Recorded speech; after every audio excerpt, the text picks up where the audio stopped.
Hey everyone, my name is Michelle. I'm a therapist in the Seattle, Washington area with my practice Next Chapter Counseling. And today I'm going to be answering the question of what can you do when you are missing someone you love? So this could be a couple different situations. This could be a situation where you are in a relationship with someone. Maybe it's a long distance relationship, or maybe it's a relationship where even if there's not a lot of geographical distance between the two of you, you're just not able to see your partner at a time when you really wish you could. This could also apply to a relationship that's ended and you are maybe grieving and missing the person that you were in a relationship with at one point, but you're now no longer together. So we can miss people for a variety of reasons. And I'm going to specifically focus this video and the suggestions that I give on what you can do when you can't contact that person.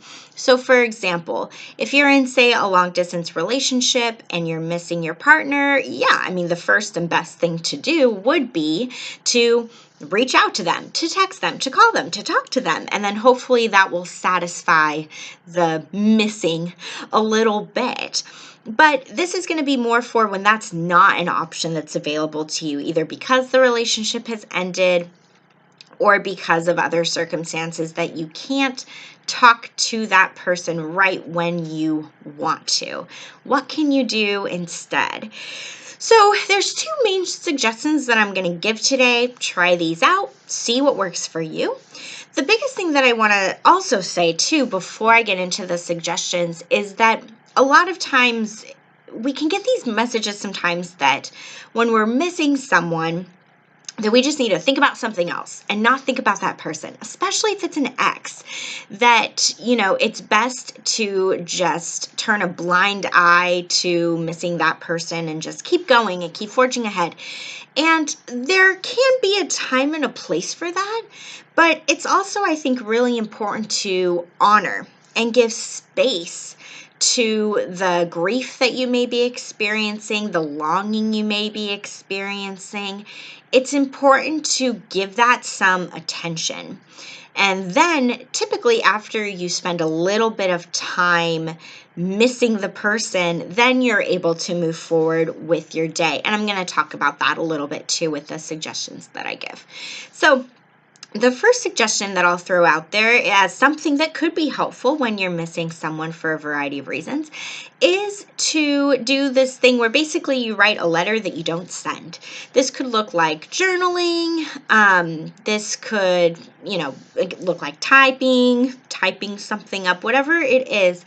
But to basically say what you wish you could say to that person right then and there. Now, sometimes if this is someone that you are currently in a relationship with, this letter that you might write out to them, it might have a more positive tone. It might be like, oh, I'm really missing you. I wish I could hold you, whatever it is. If it's being written about someone you're no longer with, it might have a more sad tone, or a more frustrated, angry tone. And whatever tone the letter takes is completely okay. It can be just a helpful release to say what you wish you could say that you can't say to them in that moment.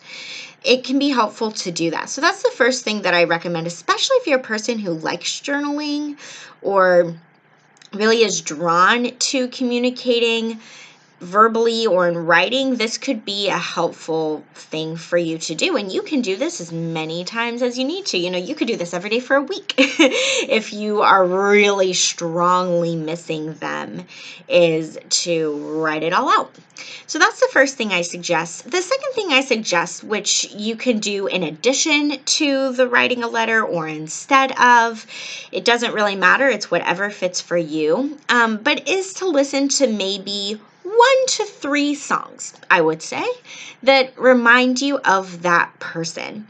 Music can be so calming, and also it can express what we may struggle to say. Sometimes it just feels like the right song. It just gets us. Sometimes we just need to hear that song. Again, this could take a couple different routes.